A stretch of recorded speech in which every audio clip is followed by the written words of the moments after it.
Praise God, hallelujah. അടുത്തൊരു സന്ദേശത്തിലേക്ക് പരിശുദ്ധാത്മാവ് നിങ്ങളെ കൊണ്ടുവന്നിരിക്കുകയാണ്. ഇതിനകത്തുള്ള ഓരോ സന്ദേശങ്ങളും നിങ്ങളുടെ ജീവിതത്തിൽ ഭയങ്കര അനുഗ്രഹമാണെന്ന്, നിങ്ങൾക്ക് ഭയങ്കര സ്പിരിച്വലി വളരാൻ കഴിയുന്നുവെന്ന്, നിങ്ങൾക്ക് ഒത്തിരി ബ്ലെസ്സിങ് ആകുന്നുവെന്നൊക്കെ നിങ്ങൾ കമന്റ്സിലൂടെയും വാട്സാപ്പിലൂടെയും ഒക്കെ ഞങ്ങളെ അറിയിക്കുന്നതിൽ ഒത്തിരി സന്തോഷമുണ്ട്.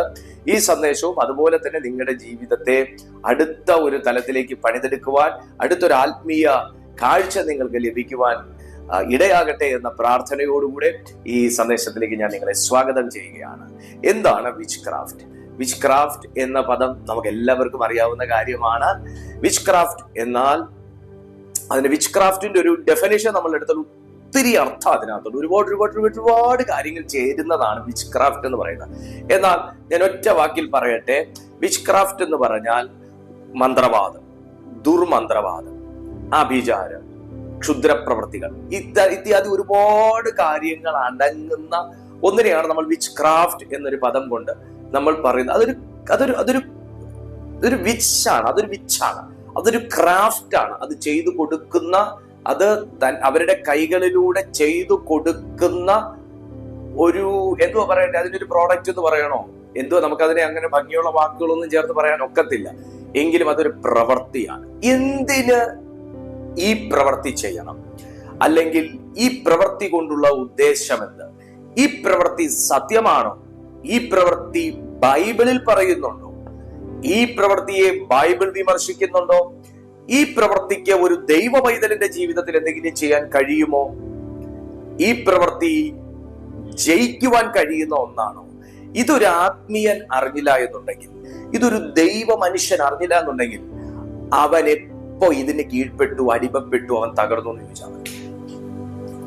അപ്പൊ വിച്ച് ക്രാഫ്റ്റ് എന്താണ് എന്ന് ചോദിച്ചു കഴിഞ്ഞാൽ, ഇത് ദൈവത്തിൽ നിന്നല്ലാത്ത, ദൈവത്തിന്റെ ആത്മീയ അനുവാദത്തോടുകൂടെ അല്ലാത്ത, അശുദ്ധാത്മാക്കളുമായി കൂട്ടുചേർന്ന് ഒരു പ്രത്യേക കാര്യസാധ്യത്തിനോ ഒരു മനുഷ്യനെ വശീകരിക്കുന്നതിനോ, ദൈവത്തിന്റെ പദ്ധതിക്ക് വിരോധമായ ഒരു പദ്ധതി തയ്യാറാക്കി, ആസൂത്രണങ്ങൾ തയ്യാറാക്കി, ദൈവ പദ്ധതിയെയും ദൈവ പദ്ധതിയോടുകൂടെ നടത്തപ്പെടുന്ന ഒരു മനുഷ്യനെയും കുടുംബത്തെയും സ്ഥാപനത്തെയും ഇടത്തെയും നശിപ്പിച്ച് കേഴ്സ്ഡാക്കി കളയാൻ വേണ്ടിയിട്ടുള്ള അശുദ്ധാത്മാവിന്റെ പ്രേരണയോടെ, അശുദ്ധാത്മാവിനാൽ നയിക്കപ്പെടുന്ന മനുഷ്യർ ചെയ്യുന്ന കർമ്മമാണ് വിച്ച് ക്രാഫ്റ്റ് എന്ന് പറയുന്നത്. ശമൂവേലിന്റെ ഒന്നാമത്തെ പുസ്തകം, ശമൂവേലിന്റെ 1 ശമൂവേൽ 15:23 നമ്മൾ ഒന്ന് ശ്രദ്ധ തിരിച്ചാൽ, 1 ശമൂവേൽ, നിങ്ങൾക്ക് ബൈബിൾ ഉണ്ടെങ്കിൽ നിങ്ങൾ എടുക്കുകയും നിങ്ങൾ ആ വചനങ്ങൾ നിങ്ങളൊന്ന് നമ്മുടെ യൂട്യൂബിന്റെ കമന്റ് ബോക്സിൽ ഒന്ന് നിങ്ങൾക്ക് പേസ്റ്റ് ചെയ്യാമെങ്കിൽ അത് ഒരുപാട് പേർക്ക് സഹായകരമായിരിക്കുമെന്നും കൂടെ ഞാൻ ഓർമ്മിപ്പിക്കുകയാണ്. അപ്പോൾ തന്നെ നിങ്ങൾ ഈ ചാനൽ സബ്സ്ക്രൈബ് ചെയ്തോളൂ, ഈ വീഡിയോയ്ക്ക് നിങ്ങളുടെ ലൈക്ക് കൊടുത്തോളൂ, എങ്കിലേ ഇങ്ങനെയുള്ള സന്ദേശങ്ങൾ അനേകരിലേക്ക് എത്തത്തുള്ളൂ. നിങ്ങളുടെ സപ്പോർട്ടാണ് ഈ വീഡിയോ ഒത്തിരി ആളുകളിലേക്ക് എത്താൻ സഹായകമാകുന്നത്. അതുകൊണ്ട് നിങ്ങളാൽ കഴിയുന്നത് നിങ്ങൾ ലൈക്ക് കൊടുത്തും കമന്റുകളായി രേഖപ്പെടുത്തിയും ഷെയർ ചെയ്തും ഈ ചാനൽ സബ്സ്ക്രൈബ് ചെയ്തും ഒക്കെ നിങ്ങൾ ഈ മിനിസ്ട്രിയെ പ്രോത്സാഹിപ്പിക്കണമെന്ന് കൂടെ ഞാൻ ഓർമ്മിപ്പിക്കുകയാണ്. നോക്കിയാട്ടെ, ശമൂവേലിന്റെ 1-ാം പുസ്തകം അതിന്റെ 15-ാമത്തെ അധ്യായം 23-ാമത്തെ വാക്യത്തിൽ, മത്സരം ആഭിചാരദോഷം പോലെയും ശാഠ്യം മിഥ്യാപൂജ പോലെയും വിഗ്രഹാരാധനയും പോലെയുമാകുന്നു. നീ യഹോവയുടെ വചനത്തെ തള്ളിക്കളഞ്ഞതുകൊണ്ട് അവൻ നിന്നെയും രാജസ്ഥാനത്തിൽ നിന്ന് തള്ളിക്കളഞ്ഞിരിക്കുന്നു. അപ്പോ ഈ വിച്ച് ക്രാഫ്റ്റ് അല്ലെങ്കിൽ ആഭിചാരം ചെയ്യാൻ പോകുന്നതാരാണ്? ദൈവവചനത്തെ അറിയാത്തവരും ദൈവവചനത്തെ അറിഞ്ഞവരെങ്കിലും ഒരു കാലം അതിനെ തള്ളിക്കളഞ്ഞവരുമാണ് ഇതിന്റെ പുറകെ പോകുന്നത്. കാരണം ഇത് ദൈവഹിതമല്ലാത്ത ഒരു കാര്യമാണ് വിച്ച് ക്രാഫ്റ്റ് എന്ന് പറയുന്നത്. നിങ്ങൾ ശ്രദ്ധിക്കുക, വിച്ച് ക്രാഫ്റ്റിനെ കുറിച്ച് അവിടെ തന്നെ പറയുന്നുണ്ട്, മത്സരം ആഭിചാര ദോഷം പോലെ. അപ്പൊ ആഭിചാരം എന്നത്, വിച്ച് ക്രാഫ്റ്റ് എന്നത്, ദുർമന്ത്രവാദം എന്നത് ഇതൊരു ദോഷമാണ്. ഇതിന്റെ പ്രവൃത്തി, ഇതിന്റെ ഫ്രൂട്ട് എന്താന്ന് ചോദിച്ചാൽ ദോഷം കൊണ്ടുവരിക എന്നുള്ളതാണ്. മനസ്സിലായോ നിങ്ങൾക്ക്? ഇതിന്റെ പ്രവൃത്തി, ആഭിചാരം എന്നതിന്റെ പ്രവൃത്തി എന്താന്ന് ചോദിച്ചാൽ ദോഷം കൊണ്ടുവരിക. എന്നെ ഒത്തിരി പേര് പ്രാർത്ഥിക്കാൻ വിളിക്കുമ്പോ, ഒത്തിരി പേര് മെസ്സേജുകൾ അയക്കുമ്പോ, ചില വ്യക്തികളെയൊക്കെ കണ്ടുമുട്ടുമ്പോൾ നമ്മൾ അവർക്ക് വേണ്ടി പ്രാർത്ഥിക്കുന്ന സമയം ഹോളി സ്പിരിറ്റ് വെളിപ്പെടുത്തുന്ന കാര്യങ്ങൾ അവരോട് പറയുകയും ചോദിക്കുകയും ഒക്കെ ചെയ്യുന്ന സമയം ഇന്ന കാര്യങ്ങളും സൈനുകളും ഒക്കെ അവരുടെ വീട്ടിൽ നിന്ന്, അവരുടെ പറമ്പിൽ നിന്ന്, അവരുടെ ജീവിതത്തിൽ നിന്നൊക്കെ അവർ കണ്ടിട്ടുണ്ട്, എടുത്തിട്ടുണ്ടെന്നൊക്കെ പറയാറുണ്ട്. അതിനുശേഷം അവരുടെ ജീവിതം എന്ന് പറയുന്നത് നേരെ പിന്നെ ഇങ്ങനെ ഡിഗ്രേഡ് ചെയ്ത് പൊക്കോണ്ടിരിക്കുകയാണ്. നല്ല ഉയർച്ചയിൽ പോയ ഒരു സ്ഥാപനം, നല്ല രീതിയിൽ ജീവിച്ചുകൊണ്ടിരുന്ന ജീവിതം, നല്ല ആരോഗ്യത്തോടെ വളരെ എനർജറ്റിക് ആയി ജീവിച്ചുകൊണ്ടിരുന്ന ഒരു കുടുംബം സഡൻലി എന്തോ വന്ന് അറ്റാക്ക് ചെയ്തതുപോലെ അവരുടെ ജീവിതത്തിന്റെ അങ്ങ് വല്ലാതെ ഡിഗ്രേഡ് ചെയ്ത് അങ്ങൊരു ഒരു ഡൗൺ സ്കെയിലിലേക്ക് അവരെ അങ്ങ് കൊണ്ടുപോകുന്ന ഒരു അവസ്ഥ എത്തി നിൽക്കുമ്പോഴാണ് അവർ പ്രാർത്ഥിക്കാൻ വരുന്നത്, അവർ ദൈവത്തെ അറിയുന്നത്, അവർ ദൈവത്തെ വിളിക്കുന്നത്. അന്നേരം പരിശുദ്ധാത്മാവ് വെളിപ്പെടുന്ന ഇന്ന ചില ദോഷകർമ്മങ്ങൾ ഇവരുടെ ജീവിതത്തിന് നേരെ നിൽക്കുന്നു. ഇന്ന് ഈ മെസ്സേജ് കേട്ടുകൊണ്ടിരിക്കുമ്പോൾ നിങ്ങളിൽ പലർക്കും അങ്ങനെയുള്ള ചില അനുഭവങ്ങൾ ഉണ്ടായവരായിരിക്കാം. അങ്ങനെയുള്ള അനുഭവങ്ങളെ പ്രാർത്ഥനയിലും പരിശുദ്ധാത്മ ശക്തിയിലും ജയിച്ചവരായിരിക്കാം. അങ്ങനെയുള്ള അനുഭവങ്ങളെ തരണം ചെയ്തു വന്നവരായിരിക്കാം. അങ്ങനെയൊക്കെ ഉള്ളവരുണ്ടെങ്കിൽ ഒന്ന് കമന്റ് ബോക്സിൽ ഞാൻ ഇത് അനുഭവിച്ചതാണെന്നും ഇതിനെ എനിക്ക് ദൈവം ജയം തന്നതാണെന്നൊക്കെ ഒന്ന് രേഖപ്പെടുത്തിയാൽ ഈ മെസ്സേജിന് ഒത്തിരി വിശ്വാസ്യത വർദ്ധിക്കും. കാരണം ഒരുപാട് പേര് ഇങ്ങനെയൊന്നും ഇല്ലെന്നും, വിച്ച് ക്രാഫ്റ്റ് ഒന്നും ഇല്ലെന്നും, ഒന്നും ചെയ്യാൻ പോകുന്നില്ലെന്നും, ഇത് നമ്മൾ വിശ്വസിച്ചാലേ വലിക്കത്തുള്ളൂ എന്നൊക്കെ പറയുമ്പോൾ ഇതിന്റെ പിന്നിലത്തെ യാഥാർത്ഥ്യം എന്താണ് എന്നറിയുന്ന ഒരു കൂട്ടരെങ്കിലും ഉണ്ട് എന്ന് എനിക്കറിയാം. കാരണം ഞങ്ങളെയൊക്കെ കർത്താവ്, എന്നെയൊക്കെ കർത്താവ് അതിന്റെ അകത്തുനിന്ന് കൊണ്ടുവന്ന വ്യക്തികളാണ്. നിങ്ങൾക്കറിയാലോ, എന്റെ ഈ പാസ്റ്റർ ദീപു കൃഷ്ണ എന്ന ഈ ചാനലിലത്തെ മെസ്സേജ് കാണുന്നവരായിരിക്കുമല്ലോ ഏറെക്കുറയും ആൾക്കാർ. എന്നാൽ പുതിയ ആൾക്കാർ ഒരു പക്ഷേ ഈ വീഡിയോ കാണുമ്പോൾ ഞാൻ നിങ്ങളോട് പറയട്ടെ, ദീപു കൃഷ്ണയായിരുന്ന എന്നെ കർത്താവ് ഈ ഒരു വിശ്വാസത്തിലേക്ക് കൊണ്ടുവന്നതിന്റെ പിന്നിൽ എന്റെ ദൈവത്തിന് പറയാൻ ഒരുപാട് യുദ്ധകഥകളുണ്ട്. ഒരുപാട് യുദ്ധകഥകളുണ്ട്. കാരണം എന്നെ വിടാതെ പിന്തുടർന്നതും എന്നെ പിടിച്ചു വെച്ചിരുന്നതുമാകുന്ന ഒരു വലിയ ഘടകത്തെ കുറിച്ചാണ് ഞാൻ നിങ്ങളോട് സംസാരിച്ചു കൊണ്ടിരിക്കുന്നത്. ഞാൻ ആ സാധനത്തിന് വിശ്വസിച്ചിട്ടല്ല, പക്ഷേ അതിന്റെ ഇൻഫ്ലുവൻസ്, എന്നാൽ അതിനെ തകർക്കുവാൻ എങ്ങനെ നമുക്ക് സാധിക്കും? എങ്ങനെ നമ്മൾ പോലും അറിയാതെ ആയിരിക്കാം ആ ഒരു അദൃശ്യ വലയം നമ്മളെ ഇങ്ങനെ ചുറ്റുന്നത്. നമുക്ക് മനസ്സിലാകാതെ നമുക്ക് വേണ്ടി ആര് ചെയ്യാനാ, നമുക്കെതിരെ ആരാ ദോഷം നിരൂപിക്കുന്നു, നമുക്ക് ആരാ ദോഷം പ്രവർത്തിക്കും, നമ്മൾ ആർക്കും ദോഷിയല്ലല്ലോ എന്നൊക്കെയുള്ള നല്ല മനസ്സോടെയുള്ള ജീവിതമായിരിക്കാം നമ്മുടേത്. പക്ഷേ അദൃശ്യ മണ്ഡലത്തിൽ ചിലതൊക്കെ നമ്മെ ചുറ്റുന്നുണ്ടോ എന്ന് നാം ഇന്നത്തെ ഈ വചനത്തിന്റെ വെളിച്ചത്തിൽ പരിശോധിച്ച് പറയുന്ന രീതിയിൽ അതിനെ ഡീല് ചെയ്യുമ്പോഴേ നമുക്ക് വെളിപ്പെടത്തുള്ളൂ, ഈ സാധനം പൊട്ടത്തുള്ളൂ, ഇതിന്റെ മേലൊരു ജയമുള്ളൂ. എനിക്ക് നന്നായിട്ട് അറിയാം, ഇന്ന് ആ രീതിയിൽ കർത്താവ് ജയിപ്പിക്കാൻ വേണ്ടി ടൂളുകൾ കയ്യിലേൽപ്പിക്കാനുള്ള ചില ദൈവമക്കൾ ഇതിനകത്ത് വന്നിട്ടുണ്ട്. ജയം നൽകാൻ വേണ്ടി ചില ആയുധങ്ങൾ ഏറ്റുവാങ്ങാൻ ചില ദൈവമക്കൾ ഈ മെസ്സേജ് ഇപ്പൊ ഇരുന്ന് കണ്ടുകൊണ്ടിരിക്കുന്നുണ്ട്. ഹല്ലേലൂയ. അതുകൊണ്ട് ബൈബിൾ പറയുന്നു, മത്സരം ആഭിചാര ദോഷം പോലെ. നമ്മുടെ വിഷയം ഇവിടെ മത്സരമല്ല, ഒരു മത്സരമാണ് ഒരു മനുഷ്യനെ കൊണ്ട് ആഭിചാരം ചെയ്യിക്കുന്നത്. അപ്പൊ ബൈബിളിൽ നമ്മൾ നോക്കുന്ന സമയത്ത് എന്തിനാണ് ഈ കാര്യങ്ങൾ ഒരു മനുഷ്യൻ ചെയ്യുന്നത്? മനുഷ്യന് എതിരായി ചെയ്യുന്നതാ, മനുഷ്യൻ സ്ഥാപനത്തിനെതിരായി ചെയ്യുന്നതാ, മനുഷ്യൻ ഒരു കുടുംബത്തിനെതിരായി ചെയ്യുന്നതാ, മനുഷ്യൻ ഒരു കുട്ടിക്കെതിരായിട്ട് ചെയ്യുന്നതാ. നിങ്ങൾ പറഞ്ഞ വിശ്വസിക്കുമെന്ന് അറിയത്തില്ല. സഹപാഠികൾ, ഒരു ക്ലാസ്സിൽ പഠിക്കുന്ന ഒരേ സമപ്രായക്കാരായ 2 കുട്ടികൾ, അതിൽ ഒരു കുട്ടി ക്ലാസ് ടോപ്പർ ആയി എന്ന് കണ്ടിട്ട് തന്റെ കുഞ്ഞ് നന്നായി പഠിക്കാൻ വേണ്ടിയും മറ്റേ കുഞ്ഞ് താഴേക്ക് ചാടാൻ വേണ്ടിയും പോയി പണി ചെയ്യാണ്. ഹല്ലേലൂയ. പോയി പണി ചെയ്യാണ്. അടുത്ത സമയം ആ കൊച്ചിന് കൊണ്ടൊരു ചോക്ലേറ്റ് കൊടുക്കുകയോ ആ ചെയ്ത പണിയിലുള്ള എന്തെങ്കിലും കാര്യം കൊണ്ട് കൊടുക്കുകയോ അതിനെ കൊണ്ട് അത് കഴിപ്പിക്കുകയോ കുടിപ്പിക്കുകയോ ചെയ്ത് ആ കൊച്ച് പിന്നെ അങ്ങ് താഴോട്ടാ. ഒരുപാട് കാര്യങ്ങൾ ഈ വേൾഡിലേക്ക് നമ്മൾ ഇറങ്ങിക്കഴിഞ്ഞാൽ നമുക്ക് മനസ്സിലാക്കാൻ കഴിയും. ആ കൊച്ച് എന്തോ ചെയ്തിട്ടാ, ആ കൊച്ച് എന്തറിഞ്ഞിട്ടാ, പക്ഷെ തന്റെ ഉള്ളിലത്തെ ഒരു കോപം, ഒരു അസൂയ,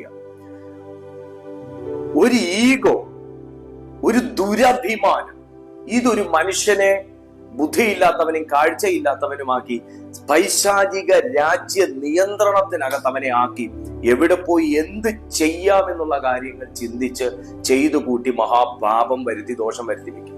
ഞാനൊരു കാര്യം പറയും, ഇങ്ങനെയൊക്കെ പോകുന്നതിന്റെ ദോഷം എന്ന് പറഞ്ഞാൽ, ഇങ്ങനെയൊക്കെ ചെയ്യാൻ പോകുന്നതിന്റെയും, അത് ഒരു നല്ല കാര്യത്തിന് വേണ്ടിയിട്ടല്ലേ, നല്ല ഉദ്ദേശത്തോടെ അല്ലേ എന്നൊക്കെ പറഞ്ഞ് ചെയ്യാൻ പോകുന്നതിന്റെ ദോഷം എന്നൊക്കെ പറഞ്ഞാൽ നമുക്കത് പറഞ്ഞു ഫലിപ്പിക്കാൻ പറ്റാത്ത ദോഷമാണ്. അതുകൊണ്ട് യേശുവിന്റെ നാമത്തിൽ അങ്ങനെ നടക്കുന്ന വ്യക്തികൾ മാനസാന്തരപ്പെടാൻ ഇടയാകട്ടെ. ഞാൻ അത്ര മാത്രമേ പറയുന്നുള്ളൂ.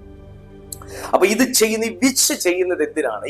ഇതെന്തിനാണ് ഈ പണി ചെയ്യുന്നതെന്ന് വെച്ചാൽ, ഒന്നുകിൽ ചില കാര്യങ്ങളെ നിയന്ത്രിക്കാൻ, മനസ്സിനെ നിയന്ത്രിക്കാൻ, ചിന്തകളെ നിയന്ത്രിക്കാൻ, ബിസിനസ്സിനെ നിയന്ത്രിക്കാൻ, ചില ഇടങ്ങളെ നശിപ്പിച്ചു കളയാൻ തുടങ്ങി സ്വന്തം ആഗ്രഹം ദൈവഹിതമല്ലെങ്കിൽ പോലും നടപ്പാക്കി കിട്ടണമെന്ന ഒരാഗ്രഹത്തോടെ, നിർബന്ധ ബുദ്ധിയോടെ, മത്സര ബുദ്ധിയോടെ, അതാ നമ്മൾ ശമൂവേലിന്റെ പുസ്തകത്തിൽ വായിച്ചു, മത്സര ബുദ്ധിയോടെ ദുരാത്മാക്കളെ കൂട്ടുപിടിച്ച് ചെയ്യുന്ന ഒരു ദുഷ്കർമ്മമാണ് വിച്ച്ക്രാഫ്റ്റ്. ഇതിന്റെ ഉത്ഭവം, ഇതിന്റെ ഒറിജിൻ എവിടെയാണെന്ന് ചോദിച്ചാൽ ഭൂമിയിലല്ല. ഇതിന്റെ ഉത്ഭവം എവിടെയാണെന്ന് ചോദിച്ചാൽ സ്വർഗത്തിലാണ്. സ്വർഗം എന്ന് ഉദ്ദേശിക്കുമ്പോൾ നിങ്ങൾ ദൈവത്തിന്റെ സന്നിധിയിൽ നിന്ന് ഓർക്കരുത്. നമുക്ക് യെശയ്യാവിന്റെ പ്രവചന പുസ്തകം 14-ാമത്തെ അധ്യായം അതിന്റെ 12-ാമത്തെ വാക്യത്തിലേക്ക് ദൈവമക്കൾ ഒന്ന് വന്നാൽ നമുക്ക് വളരെ സുപരിചിതമായ ഒരു വചനം നമുക്ക് അവിടെ കാണാനായിട്ട് പറ്റും. 12-ാമത്തെ വാക്യം മുതൽ വായിക്കും. അരുണോദയ പുത്രനായ ശുക്ര, നീ എങ്ങനെ ആകാശത്തു നിന്ന് വീണു? ജാതികളെ താഴ്ത്തിക്കളഞ്ഞവനെ, നീ എങ്ങനെ വെട്ടേറ്റു നിലത്ത് വീണു? 13-ാമത്തെ വാക്യം ശ്രദ്ധേയം. ഞാൻ സ്വർഗത്തിൽ കയറും, എന്റെ സിംഹാസനം ദൈവത്തിന്റെ നക്ഷത്രങ്ങൾക്കു മീതെ വെക്കും. ഉത്തരദിക്കിന്റെ അതിർത്തിയിൽ സമാഗമ പർവ്വതത്തിന്മേൽ ഞാൻ ഇരുന്നരുളും. ഞാൻ മേഘോന്നതങ്ങൾക്കു മീതെ കയറും, ഞാൻ അത്യുന്നതനോട് സമനാകും എന്നല്ലോ നീ ഹൃദയത്തിൽ പറഞ്ഞത്. ഇത് ലൂസിഫറിൽ നിന്ന് ഉള്ള ഒരു ഉത്ഭവമാണ്. ഇത് സാത്താനായവനിൽ നിന്നുള്ള ഒരു ഉത്ഭവമാണ്. ഇത് സ്വർഗത്തിൽ തന്നെ നടന്നൊരു സംഭവമാണ്. കാരണം ദൈവത്തിന്റെ അതോറിറ്റിക്ക് മുകളിൽ എന്റെ അതോറിറ്റി ഇരിക്കണം എന്ന മത്സര ബുദ്ധിയാണ് ലൂസിഫറിനെ കൊണ്ട് ഈ വാക്ക് പറയിച്ചതും ചെയ്യിച്ചതും. അടുത്ത സെക്കൻഡിൽ എന്താ നടന്നത്? ദൈവം അവനെ വെട്ടി ഭൂമിയിലേക്ക്. ഇത് തന്നെയാണ് ഇന്ന് മനുഷ്യനും ചെയ്യുന്നത്. ഒരു മനുഷ്യൻ ഉയരുന്നത് കാണുമ്പോൾ അവനേക്കാൾ എനിക്ക് ഉയരണം. അല്ല, അവൻ എത്ര കഷ്ടപ്പെട്ടാണോ ഉയർന്നു വരുന്നത്, അവൻ എന്തോരം ദൈവസന്നിധി കിടന്ന് നിലവിളിച്ച ഉയർന്നു വരുന്നത്, ആ ചിന്തയില്ല. അവനെ ദൈവം നടത്തുന്നല്ലോ, നയിക്കുന്നല്ലോ, ദൈവം കൂട്ടാക്കുന്നല്ലോ, ആ ചിന്തയില്ല. എങ്ങനെയെങ്കിലും വളഞ്ഞ വഴിയിൽ കാര്യം നടക്കണം, വേഗത്തിൽ കാര്യം നടക്കണം. ഞാൻ നിങ്ങളോടൊരു ആശയം കൈമാറാം. വളഞ്ഞ വഴിയിലെ വിജയം നിലനിൽക്കത്തില്ല. അകൃത്യത്തിലൂടെ നേടുന്ന ധനം നിലനിൽക്കത്തില്ല. ദൈവത്തിന്റെ ഹിതപ്രകാരമുള്ളത് മാത്രമേ ഒരു മനുഷ്യന്റെ ജീവിതത്തിൽ നിലനിൽക്കത്തുള്ളൂ. ആരെങ്കിലും വേഗത്തിൽ പല കാര്യങ്ങൾ നേടി എന്ന് പറഞ്ഞാൽ അതിന്റെ പിന്നിൽ ഒരു അധ്വാനമില്ല എന്ന് നിങ്ങൾക്ക് തോന്നുകയാണെങ്കിൽ, അതിന്റെ പിന്നിൽ ഒരു നീതി ഇല്ലെന്ന് തോന്നുവാണെങ്കിൽ, ആ വഴി പിന്തുടരരുത്, ആ കാര്യം ചെയ്യരുത്. ഹല്ലേലൂയ. അപ്പോ ഇത് അവിടുന്നുള്ളൊരു ഉത്ഭവമാണ്. അതാണ്, ആ കൾച്ചറാണ് ഭൂമിയിൽ സാത്താൻ ഇന്ന് ചെയ്തുകൊണ്ട്. കാരണം അവിടുന്ന് ആ കൾച്ചറും കൂടെ വെട്ടി താഴെയിട്ടു. പിന്നെ സ്വർഗത്തിൽ അങ്ങനെ ആളില്ല. പിന്നെ സ്വർഗത്തിൽ ഇങ്ങനെ പറയുന്നവരില്ല. ഉണ്ടായിരുന്നവനെയും അവന്റെ പിന്താങ്ങികളെയും എല്ലാം വെട്ടി ഭൂമിയിലിട്ടു. ആ കൾച്ചർ ഇന്നും ഭൂമിയിൽ നിൽക്കുന്നു. ഇന്നും ആൾ ദൈവങ്ങൾ വർദ്ധിക്കുന്നു. ഇന്നും ഈ കർമ്മത്തിന്റെ പുറകെ നിൽക്കാൻ ആളുണ്ട്. ആ കൾച്ചർ ഇന്നും ഭൂമിയിൽ നിലനിൽക്കുന്നു. ഹല്ലേലൂയ. ബൈബിൾ പറയുന്നത് നിങ്ങളൊന്ന് ശ്രദ്ധിച്ചേ. അതിന്റെ പ്രധാന ഉദ്ദേശം എന്താണ്? അതിന്റെ പ്രധാന ഉദ്ദേശം ദൈവത്തിൽ നിന്ന് മനുഷ്യനെ വേർതിരിക്കുക. അത് മനസ്സിലാക്കണമെങ്കിൽ നിങ്ങൾ യോഹന്നാന്റെ സുവിശേഷം 10:10 വായിക്കുമ്പോൾ നിങ്ങൾക്ക് മനസ്സിലാവും. അറുക്കാനും മുടിപ്പാനും മോഷ്ടിപ്പാനും അല്ലാതെ കള്ളം വരുന്നില്ല. അപ്പൊ എന്താണ് അറുക്കുന്നത്? എന്താണ് മുടിക്കുന്നത്? എന്താണ് മോഷ്ടിക്കുന്നത്? വിച്ച് ക്രാഫ്റ്റിന്റെ പ്രവൃത്തി അല്ലെങ്കിൽ ആ സ്പിരിറ്റിന്റെ പ്രവൃത്തി എന്താന്ന് ചോദിച്ചു കഴിഞ്ഞാൽ, അറുക്കുക, മുടിക്കുക, മോഷ്ടിക്കുക. നമ്മുടെ ജീവിതത്തിന്റെ നേരെ ഈ സാധനം ആഞ്ഞടിക്കുന്നുണ്ടെങ്കിൽ നമ്മുടെ ലൈഫിലുള്ളതിനെ തകർക്കുക എന്നാണ് അതിന്റെ മീനിങ്. അതുകൊണ്ടാണ് ഇതിന്റെ പ്രധാന 5 ലക്ഷ്യങ്ങൾ, വിച്ച് ക്രാഫ്റ്റിന്റെ പ്രധാന 5 ലക്ഷ്യം. ഒന്ന്, ദൈവത്തിൽ നിന്നും, ദൈവം നിങ്ങൾക്ക് തന്നതിൽ നിന്നും നിങ്ങളെ വേർതിരിക്കുക. ഭയം നിങ്ങളിൽ വിതച്ച് നിങ്ങളെ നിയന്ത്രിക്കുക. വിച്ച് ക്രാഫ്റ്റിന്റെ ഓപ്പൺ ഡോറുകളിൽ ഒന്നാണ് എന്തും ഭയപ്പെടുന്ന ഒരു മനസ്സ്. എന്തിനേയും ഭയപ്പെടുന്ന ഒരു മനസ്സ്. എന്തും ഭയം, ഏതും ഭയം, ആരെയും ഭയം. ദൈവത്തെയും ഭയം, ചെകുത്താനെയും ഭയം, മനുഷ്യനെയും ഭയം, പട്ടിയെയും ഭയം, പൂച്ചയെയും ഭയം, പാറ്റയെയും ഭയം. ഈ ഭയം എന്നത് അവന് വിച്ച്ക്രാഫ്റ്റിനെന്ന് മാത്രമല്ല, അശുദ്ധാത്മാക്കൾക്ക് നമ്മുടെ വീട്ടിൽ കയറി നമ്മുടെ അശുദ്ധാത്മാക്കൾക്ക് നമ്മുടെ മനസ്സിൽ കയറി ഒരു ഫ്ലാറ്റ് പണിയാനുള്ള ഒരു സ്വാതന്ത്ര്യമാണ്, ഓപ്പൺ ഡോറാണ് ഭയം എന്ന് പറയുന്നത്. അപ്പോ ഭയം നമ്മൾ സൃഷ്ടിച്ച് നമ്മളെ നിയന്ത്രിക്കുക. ദൈവത്തിന്റെ ടൈമിംഗ് ഡിലേ ചെയ്യുക എന്ന് പറഞ്ഞാൽ, ദൈവം നമ്മുടെ ലൈഫിൽ അപ്രൂവ് ചെയ്തൊരു കാര്യം, കർത്താവ് നമ്മുടെ ജീവിതത്തിൽ സാങ്ഷൻ ചെയ്തൊരു കാര്യം, അത് ആത്മമണ്ഡലത്തിൽ റിലീസായി അത് നമ്മിലേക്ക് വരുന്ന ആ വരവിനെ ബ്ലോക്ക് ചെയ്യുക. ചില ഇരുട്ടിന്റെ ശക്തികൾ കയറി നിന്ന് നമ്മുടെ വരവിനെയും വരുമാനത്തെയും, നമ്മിലേക്ക് വരാനുള്ള ബ്ലെസ്സിങ്ങിനെയും, നമ്മിലേക്ക് വരാനുള്ള അപ്രൂവൽസിനെയും, നമ്മൾ മൂവ് ചെയ്യാനുള്ള മേഖലകളെ ഒക്കെ തടയും. നിങ്ങൾക്ക് തന്നെ തോന്നിയിട്ടില്ല, ചില കാര്യത്തിന് കാലതാമസം വരേണ്ട ഒരു കാര്യവും ഇല്ല, പക്ഷെ വല്ലാതെ ഡിലേ, എല്ലാ കാര്യത്തിനും ഡിലേ, ഏത് കാര്യത്തിനും ഡിലേ. അങ്ങനെ നിങ്ങൾ സഫർ ചെയ്യുന്നുണ്ടെങ്കിൽ ഞാൻ നിങ്ങളോട് പറയുന്നു ഇതിനെതിരായി പ്രാർത്ഥിക്കുക. പ്രത്യേകിച്ച് നമ്മുടെ ഈ പ്ലാറ്റ്ഫോമിന്റെ ഒരു പ്രത്യേകത എന്താണെന്ന് ചോദിച്ചാൽ, നമ്മൾ ഇങ്ങനെയൊക്കെയുള്ള മീറ്റിംഗ്സ് നടത്താറുണ്ട്. ഒരു 1 ഡേ പ്രയറായി, 3 ഡേ പ്രയറായി, 5 ഡേ പ്രയറായി, നമ്മൾ സ്പെഷ്യൽ പ്രയറുകൾ നടത്താറുണ്ട്. ഞങ്ങളുടെ ഈ ചാനൽ ആരെങ്കിലും ആദ്യമായിട്ട് കാണുന്നുണ്ടെങ്കിൽ, ഇപ്പൊ നിങ്ങൾ ഈ വീഡിയോ കണ്ടോണ്ടിരിക്കുമ്പോൾ തന്നെ ഇതിന്റെ താഴെ ഡിസ്ക്രിപ്ഷൻ ബോക്സിൽ ഒരു വാട്സാപ്പ് കമ്മ്യൂണിറ്റിയുടെ ലിങ്ക് കൊടുത്തിട്ടുണ്ട്. നിങ്ങൾ ആ ലിങ്ക് ക്ലിക്ക് ചെയ്ത് ഞങ്ങളുടെ വാട്സാപ്പ് ഗ്രൂപ്പിൽ നിങ്ങൾ ജോയിൻ ചെയ്താൽ ഇങ്ങനെയുള്ള സ്പെഷ്യൽ ടങ്സ് പ്രയറുകൾ ഞങ്ങൾ വെക്കാറുണ്ട്. ഇപ്പൊ കഴിഞ്ഞ ദിവസം ഞങ്ങൾ നടത്തിയ വിച്ച്ക്രാഫ്റ്റിനെ തകർക്കാനുള്ള ഒരു അനിഭാഷയിലെ പ്രാർത്ഥന, ഭയങ്കര ഡെലിവറൻസ് ആയിരുന്നു, അസാധാരണമായ ഡെലിവറൻസ് ആയിരുന്നു ആ മീറ്റിംഗിനകത്ത് നടന്നത്. പിന്നെ അതുപോലുള്ള ടങ്സ് പ്രയർ, അല്ലെങ്കിൽ തന്നെ ഞങ്ങൾ ടങ്സ് പ്രയറുകൾ കണ്ടക്ട് ചെയ്യാറുണ്ട്. അപ്പൊ നിങ്ങൾക്ക് അങ്ങനെയൊക്കെയുള്ള പ്രാർത്ഥനകളിൽ താല്പര്യമുണ്ട്, അങ്ങനെയുള്ള സ്പെഷ്യൽ പ്രയറുകളിൽ നിങ്ങൾക്ക് കയറണം എന്നുണ്ട്, നിങ്ങൾക്ക് അതിന്റെ നോട്ടിഫിക്കേഷൻ കിട്ടണമെന്നുണ്ടെങ്കിൽ ഞങ്ങളുടെ വാട്സ്ആപ്പ് ഗ്രൂപ്പിൽ നിങ്ങൾ ജോയിൻ ചെയ്താൽ മതി.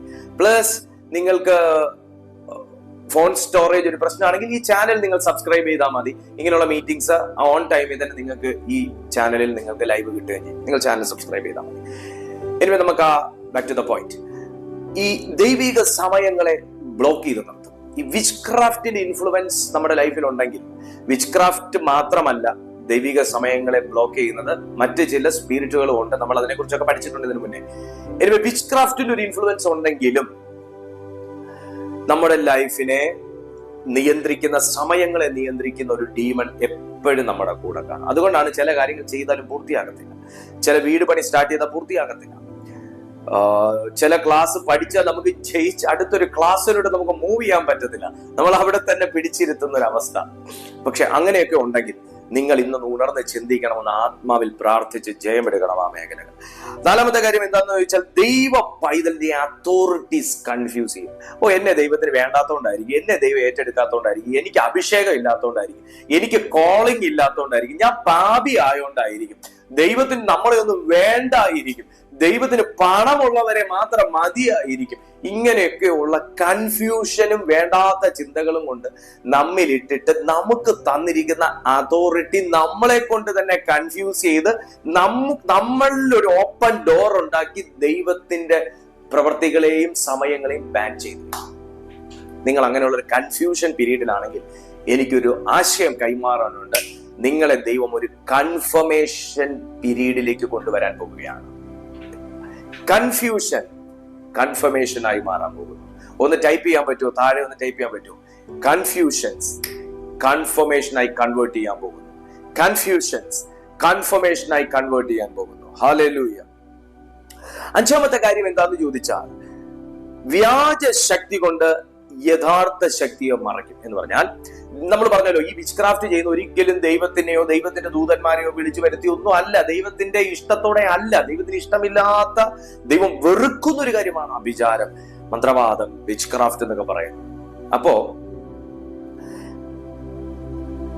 അശുദ്ധാത്മാവിന്റെ ശക്തിയിൽ ആശ്രയിച്ച് ദൈവശക്തിയെ മറയ്ക്കും എന്ന് പറഞ്ഞാൽ, ചില ഇടങ്ങളിൽ നടക്കുന്ന അത്ഭുതങ്ങൾ, ചില ഇടങ്ങളിൽ നടക്കുന്ന വീര്യപ്രവൃത്തികൾ നമുക്ക് ഇങ്ങനെ അവിടെ അത് നടക്കുന്നു, ഇവിടെ ഇത് നടക്കുന്നു, അതിന്റെ 2 ശക്തി ഒന്നല്ലേ? നോ, അല്ല.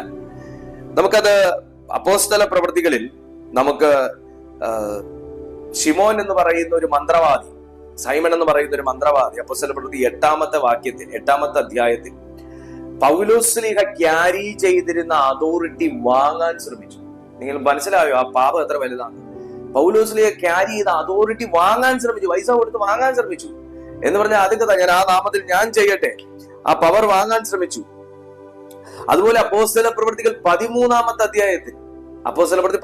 അധ്യായത്തിൽ എലിമാസ് എന്ന് പറയുന്ന മനുഷ്യൻ ദൈവവചനത്തെ തടയാൻ ശ്രമിച്ചിട്ട് പൗലോസ് യൂസ് ചെയ്യുന്ന യേശുവിന്റെ നാമത്തിൽ അത്ഭുതങ്ങൾ ചെയ്യാൻ ശ്രമിച്ചു. മനസ്സിലായോ? അപ്പോ എങ്ങനെ അതുവരെ ആ മനുഷ്യൻ വ്യാജ ആത്മാവിൽ പ്രവൃത്തി ചെയ്തുകൊണ്ടിരുന്ന മനുഷ്യനാണ്. വ്യാജ ആത്മാവിൽ പ്രവൃത്തി ചെയ്തുകൊണ്ടിരുന്ന മനുഷ്യൻ ദൈവവചനത്തിന്റെ ഫ്ലോ തടയാൻ വേണ്ടി, എന്ന് പറഞ്ഞാൽ എന്നിലൂടെ പ്രവർത്തിക്കുന്ന ദൈവമാണെന്നൊന്ന് അറിയാൻ വേണ്ടി, ദൈവവചനത്തിന്റെ ഫ്ലോ തടയാൻ വേണ്ടി ആ മനുഷ്യനെ ഇങ്ങനൊരു ചിന്തയിലേക്ക് ആ മനുഷ്യന്റെ മനസ്സ് പോയി. ആ മനുഷ്യൻ അന്ധനായി മാറി. ഞാൻ പറഞ്ഞു വന്നതിന്റെ സാരം, ദൈവത്തിന്റെ ശക്തി പർച്ചേസ് ചെയ്യാൻ പറ്റുന്ന ഒന്നല്ല. വ്യാജമാകുന്ന അത്ഭുതങ്ങളും അടയാളങ്ങളും കണ്ട് അതിന്റെ പുറകെ പോകരുത്. വ്യാജമാകുന്ന ചില റിസൾട്ടുകൾ കേട്ട് അതിന്റെ പുറകെ പോകരുത്. എന്തും കർത്താവ് നമ്മുടെ ജീവിതത്തിൽ ചെയ്യാൻ വിശ്വസ്തനാ. കേട്ടോ, ഞാൻ നിങ്ങളോടൊരു കാര്യം പറയും. നിങ്ങളുടെ ജീവിതത്തിൽ ഒരു അത്ഭുതം നടക്കാൻ ഒരു വളഞ്ഞ വഴി പോകണ്ട. നിങ്ങളുടെ വീട്ടിൽ ഒരു അത്ഭുതം നടക്കാൻ, നിങ്ങളുടെ ജീവിതത്തിൽ ഒരു അത്ഭുതം നടക്കാൻ എവിടെയും പോയി നമ്മൾ ഒന്നും കാണിച്ചു കൂട്ടണ്ട. നമുക്ക് വിശ്വസ്തയോടെ ദൈവത്തിന്റെ മുമ്പിൽ പ്രാർത്ഥനയോടെ, സമർപ്പണത്തോടെ, വിശുദ്ധിയുള്ളൊരു മനസ്സോടെ, ഏകാഗ്രതയുള്ളൊരു മനസ്സോടെ, ചാഞ്ചാട്ടമില്ലാത്തൊരു ഹൃദയത്തോടെ കർത്താവിങ്കിലേക്ക് നോക്കിയവരെ കുറിച്ച് ബൈബിൾ പറയുന്നത് അവങ്കിലേക്ക് നോക്കിയവർ പ്രകാശിതരായി എന്നാണ്. അവർ ഇരുണ്ടുപോയി എന്നല്ല, അവരുടെ മുഖം ലജ്ജിച്ചു പോയി എന്നല്ല, കർത്താവിങ്കിലേക്ക് നോക്കിയവർ പ്രകാശിതരായി എന്ന് പറയുന്നത്. ഇന്ന് നമുക്ക് വേഗത്തിൽ കാര്യങ്ങൾ നടക്കണമെന്ന് ആഗ്രഹിക്കുന്നവരാണ്. വേഗത്തിൽ എന്തെങ്കിലുമൊക്കെ വളരണം, എങ്ങനെയെങ്കിലും പെട്ടെന്ന് പണം ഉണ്ടാവണം, പെട്ടെന്ന് വളരണം, പെട്ടെന്ന് ഫേമസ് ആകണം.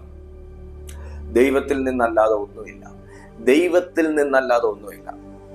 അപ്പോ ആ നിലയിൽ നമുക്ക് അത്ഭുതങ്ങൾ, അടയാളങ്ങൾ ഒക്കെ വ്യാജമായി സൃഷ്ടിച്ചിട്ട്, ദുഷ്ടാത്മാവിനാൽ സൃഷ്ടിച്ചിട്ട്, ഇപ്പം പൗലോസ്ലീഹ നടന്നു പോയ സമയത്ത്, പൗലോസ് ശീലാസ് നടന്നു പോയ സമയത്ത് ലക്ഷണവിദ്യ പറയുന്ന ഒരു സ്ത്രീ ഇവരുടെ ആഗമന ഉദ്ദേശത്തെ പ്രവചിച്ചു. അപ്പൊ നിങ്ങളൊന്ന് ഓർത്ത് നോക്കിക്കേ, അത് ദൈവാത്മാവിലല്ല. ഉടനെ പൗലോസ് തിരിഞ്ഞ് സ്തോത്രം ചെയ്യുകയല്ല ചെയ്ത, പൗലോസ് തിരിഞ്ഞ് അവളിലുള്ള അശുദ്ധാത്മാവിനെ ശാസിച്ചു എന്നാ പറയുന്നത്. അപ്പൊ നോക്ക്, ആ പ്രവചനം പോലും വെളിച്ചപ്പാടിന്റെ ആത്മാവിനാണ് നടന്നു എന്ന് പറയുമ്പോൾ ദൈവത്തിന്റെ ആത്മാവും വെളിച്ചപ്പാടിന്റെ ആത്മാവും ഒന്നല്ല. മനസ്സിലായോ? ആത്മാക്കളെ അതാ കൊരിന്ത്യർക്ക് എഴുതിയ ലേഖനത്തിൽ പറയുന്ന ആത്മാക്കളുടെ വിവേചനം. ആത്മാക്കളെ വിവേചിക്കണം. ഒന്ന് പ്രാർത്ഥിച്ചേ, കർത്താവ് എനിക്ക് ആത്മാക്കളെ വിവേചിക്കാനുള്ളൊരു വരം, ആത്മാക്കളെ വിവേചിക്കാനുള്ള ഒരു കൃപ എനിക്കൊന്ന് തരണമേ കർത്താവേ എന്നൊന്ന് പ്രാർത്ഥിച്ചേ. ഹല്ലേലൂയ. അപ്പോ അവിടെ പൗലോസ് ആത്മാക്കളെ വിവേചിച്ചു. അതുകൊണ്ട് അവളിൽ ആ ബാലികയിലുള്ള ആ അശുദ്ധാത്മാവിനെ ശാസിച്ചത്, അവളിൽ നിന്ന് ആ ഭൂതം വിട്ടുപോയത്. അപ്പൊ അങ്ങനത്തെ ദൈവത്തിന്റെ ശക്തിയെ കൺഫ്യൂസ് ചെയ്യാൻ വേണ്ടിയിട്ടുള്ള പ്രവർത്തനം, ഇത് വിഷ്ക്രാഫ്റ്റിന്റെ ഒരു പ്രവർത്തനമാണ്. നമ്മളിങ്ങനെ ചിന്തിക്കും, ഞാൻ ഈ ദൈവത്തെ അറിഞ്ഞതുകൊണ്ട് അന്ന് മുതൽ എന്റെ വീട്ടിൽ ഇത്രയും പ്രശ്നം, ഞാൻ ഈ വിശ്വാസത്തെ വന്നതുകൊണ്ട് ഇത്രയും പ്രശ്നം, ഞാൻ ഈ പ്രാർത്ഥിക്കുന്നതിന് മുന്നേ എനിക്ക് ഇങ്ങനത്തെ പ്രശ്നമേ ഇല്ലായിരുന്നു തുടങ്ങി ഒത്തിരി ചിന്തകളാൽ കൺട്രോൾ ചെയ്യപ്പെട്ടവർ ഈ മീറ്റിങ്ങിനകത്തുണ്ട്. ഞാനും അങ്ങനെ പണ്ട് ചിന്തിച്ചിട്ടുള്ള ഒരു മനുഷ്യനാണ്. ഈ വിശ്വാസത്തിൽ വന്നതിന് ശേഷം ഇത്രയും പ്രശ്നം, പോരാട്ടം, മറ്റേതിൽ തന്നെ നിന്നാ മതിയായിരുന്നു തുടങ്ങി ഒത്തിരി ചിന്തകൾ എന്റെയും ജീവിതത്തിൽ എന്നെ ഭരിച്ചിട്ടുണ്ട്. പക്ഷെ ഞാൻ അറിഞ്ഞില്ല അതൊക്കെ ഇങ്ങനെ ഒരു ഡിമോണിക് കൺട്രോൾ ആണെന്നുള്ളത്. പിന്നത്തേതിൽ ദൈവം അതിൽ നിന്നൊക്കെ സ്വാതന്ത്ര്യം തന്നു. അതിനെ ഓർത്ത് ദൈവത്തെ സ്തുതിക്കുന്നു. സോ അങ്ങനെ നമ്മളെ കൺഫ്യൂസ് ചെയ്ത് നമ്മളെ എങ്ങനെയെങ്കിലും നമ്മളെ ദൈവത്തിൽ നിന്നൊന്ന് അകറ്റുക, അതാണ് ഇതിന്റെ ഉദ്ദേശം. എന്നാൽ അതിൽ വീണു കൊടുക്കരുത്, ശക്തിയോടുകൂടെ നിൽക്കുക. ബൈബിളിൽ വിച്ച്ക്രാഫ്റ്റ് എങ്ങനെ പ്രവർത്തിച്ചു എന്ന് ചോദിച്ചാൽ, ഇതെല്ലാം പ്രവർത്തിക്കാൻ ഓരോരോ വ്യക്തികളെ സാത്താൻ അപ്പോയിന്റ് ചെയ്തു. അതിലെ ഒരു വ്യക്തിയാണ് നമ്മൾ നേരത്തെ പറഞ്ഞത്, ശിമോൻ എന്ന് പറയുന്ന മന്ത്രവാദിയായ ഒരു മനുഷ്യൻ, എലിമാസ് എന്ന് പറയുന്ന ഒരു മന്ത്രവാദിയായ ഒരു മനുഷ്യൻ. അങ്ങനെ ദൈവം ഓരോരോ മനുഷ്യരെ അപ്പോയിന്റ് ചെയ്തു. ഇത് മനുഷ്യരിൽ കൂടെ തന്നെയാണ് സാത്താൻ ജീവിതത്തിൽ ചെയ്യുന്നത്. നമുക്കെതിരെ ഒരു കടുവയും വന്ന് വിച്ച്ക്രാഫ്റ്റ് ചെയ്യത്തില്ല, മനുഷ്യൻ തന്നെയാണ് ചെയ്യുന്നത്. നമുക്ക് മിത്രങ്ങളായിരിക്കുന്നവർ തന്നെ അവരുടെ ഉള്ളിൽ ശത്രുത സൃഷ്ടിച്ച്, അവരുടെ ഉള്ളിൽ ഒരു വേണ്ടാത്തൊരു ഇമോഷൻ കൊണ്ടുവന്ന് നമുക്കെതിരാക്കി ഏതെങ്കിലും വിധേന പ്രത്യക്ഷമല്ലാത്ത രീതിയിൽ നമുക്ക് ദോഷകാരിയാക്കി മാറ്റാൻ വേണ്ടി സാത്താൻ അവരെ ഉപയോഗിക്കുന്ന രീതിയാണ് ഈ രീതി. അതിനവർ പല രീതികൾ സ്വീകരിക്കുന്നു. അതിനവർ ഈ മാർഗത്തിൽ പോകും, മറ്റു പല മാർഗത്തിൽ പോകും. ചിലരാണെങ്കിൽ ഏഷണി പറഞ്ഞുണ്ടാക്കും, ചിലരാണെങ്കിൽ കൂട്ടിയടി ഉണ്ടാക്കും, ചിലരാണെങ്കിൽ അങ്ങനെ പല നിലകളിൽ ഒരു ദൈവ പൈതലിനെ തടയാനും തകർക്കാനും വേണ്ടി സാത്താൻ പലതും ചെയ്യും. ഇപ്പൊ നിങ്ങളുടെ ഓഫീസിലാണെങ്കിൽ ഒരു കാരണവും കാണത്തില്ല, പക്ഷെ നിങ്ങളോട് മിത്രമായി ഇരുന്നവരെ നിങ്ങളുടെ ശത്രുവാക്കി മാറ്റാൻ അവിടെ വന്ന് ആഭിചാരം ചെയ്യണമെന്നില്ല. അവിടെ ആഭിചാരം പോലെ തന്നെ ഒന്നാണ് മത്സരം എന്ന് പറയുന്നത്. ആ മത്സര ബുദ്ധി കാരണം നിങ്ങളെ കുറിച്ച് ദോഷമായിട്ട് എന്തെങ്കിലും നിങ്ങൾ അറിയാത്തൊരു കാര്യം നിങ്ങളുടെ സബോർഡിനേറ്റിനോടോ അല്ലെങ്കിൽ നിങ്ങളുടെ ബോസിനോടോ നിങ്ങളുടെ സുപ്പീരിയർ ഓഫീസറോടോ പറഞ്ഞാൽ മതി, നിങ്ങളുടെ കോവർക്കറിനോട് പറഞ്ഞാൽ മതി. അവിടെ ആ പ്രശ്നം സൃഷ്ടിക്കപ്പെട്ടു. കാരണം എങ്ങനെയെങ്കിലും ദൈവ പൈതൽ നിൽക്കുന്ന ഒരു സ്ഥലം കലക്കുക, ഇതവന്റെ ഒരു ഉദ്ദേശമാണ്. ദി ലാസ്റ്റ് വൺ, ദൈവ പൈതലിനെ വിച്ച് ക്രാഫ്റ്റ് ബാധിക്കുമോ എന്നുള്ളൊരു ചോദ്യം ഇതാണ്. ഒരു ദൈവ പൈതലിനെ വിച്ച് ക്രാഫ്റ്റ് ബാധിക്കുമോ, ആഭിചാരം ബാധിക്കുമോ, ദുർമന്ത്രവാദം ബാധിക്കുമോ? നേരിട്ട് അതിന് അധികാരമില്ല, 100% നേരിട്ട് അതിന് അധികാരമില്ല. കാരണം 1 യോഹന്നാൻ 4:4 പറയുന്നു, നിങ്ങളിലുള്ളവൻ ലോകത്തിലുള്ളവനേക്കാൾ വലിയവനാകും. നേരിട്ട് അതിന് അധികാരമില്ല. എന്നാൽ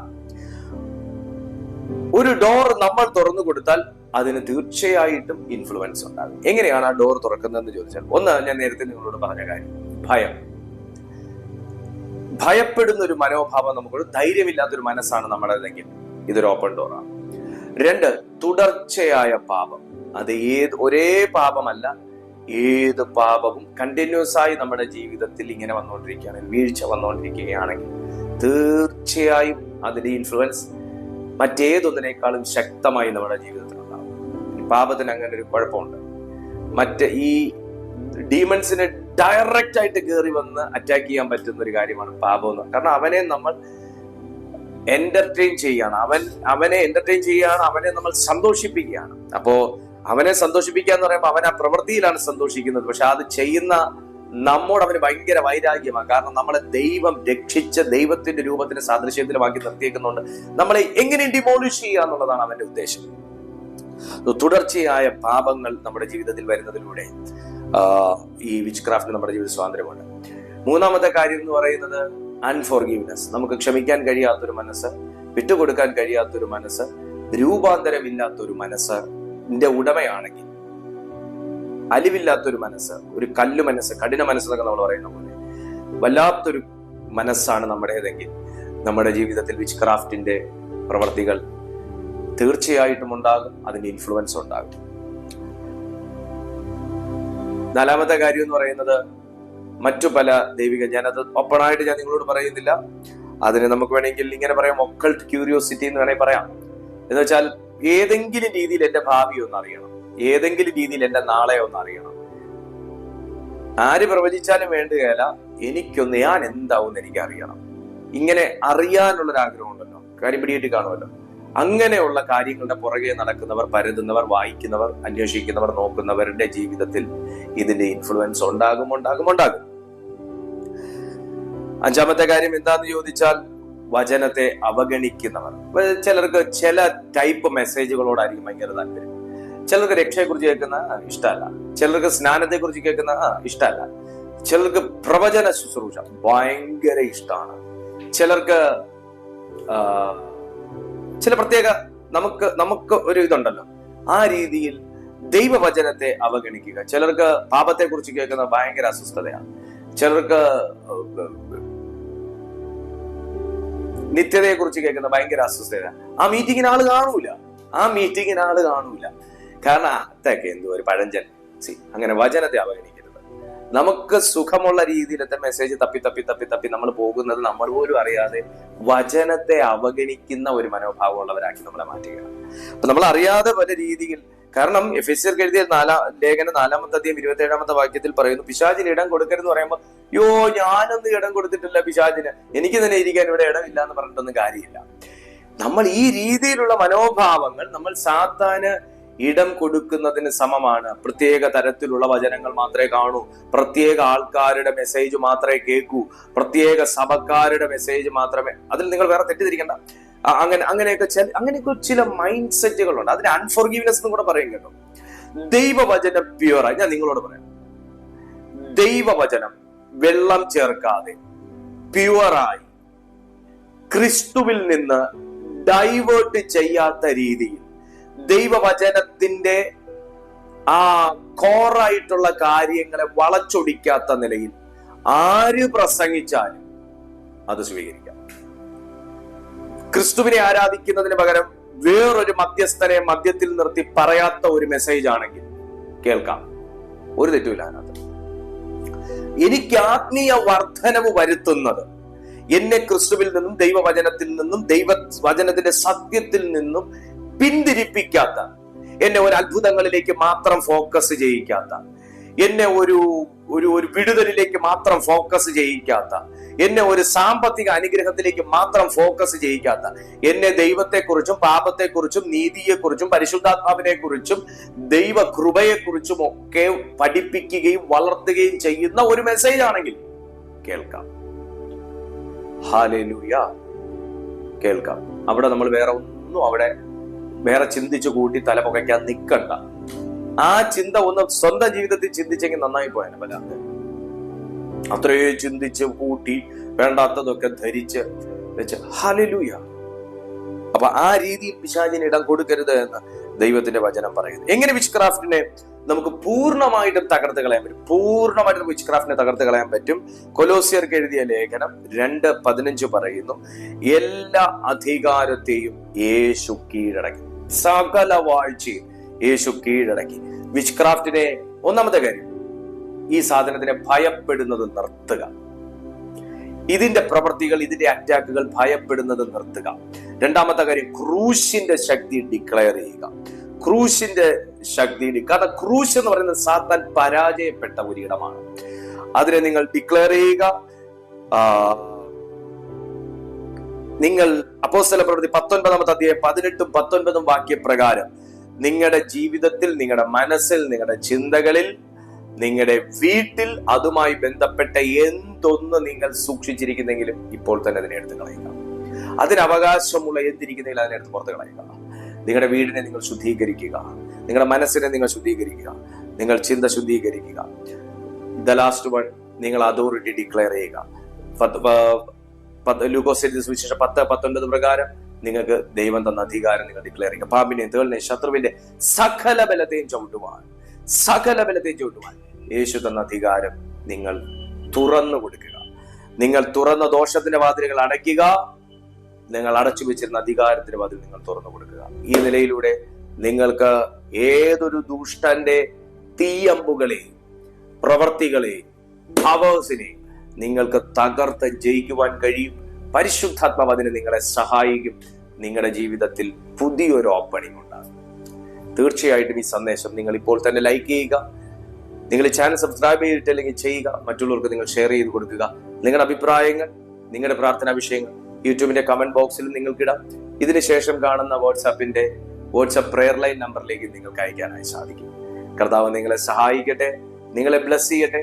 അടുത്തൊരു ദിവസം പുതിയൊരു സന്ദേശവുമായി നാം കണ്ടുമുട്ടുന്നത് വരെ അത്യുന്നതന്റെ ചിറകിന്റെ കീഴിൽ സർവശക്തനായ ദൈവം നമ്മളെ സൂക്ഷിക്കട്ടെ. God be with U.